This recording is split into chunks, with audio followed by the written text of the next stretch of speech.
Right now, the FAA is investigating an extremely close call between two Southwest Airlines planes. It happened over Nashville International Airport Saturday. Officials say the planes were within 500 feet at their closest point. ABC's transportation correspondent Gio Benitez is joining us now. And Gio, good morning. You've been following this incident since it happened. How did the pilots avoid a collision here?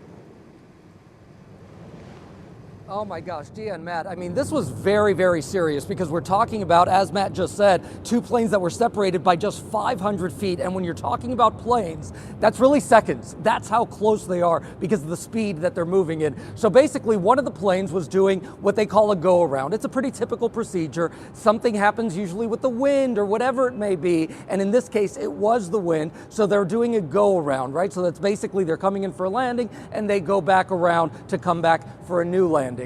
As they did that, they were put in position basically with another Southwest flight that was also coming in at the same time. And at that point, at their closest, that flight radar data shockingly shows that they were 500 feet apart. What happened though is that inside those cockpits, they have these cockpit alert systems that tell you if you're too close to another aircraft. That's exactly what happened for both of these pilots. And immediately, thankfully, they took action and they separated because remember, these planes were filled with passengers.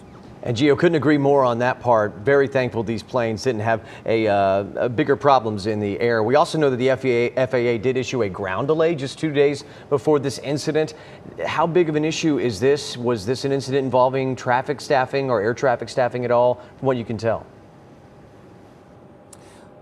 Well, we don't know just yet about the staffing issues at ATC at the moment, but we do know that in this case, this is a very serious issue that the FAA needs to take on because you're talking about potentially having a disastrous situation. So that's why it's very serious for this investigation. All right, ABC's Gio Benitez, thank you for being here this morning. All right.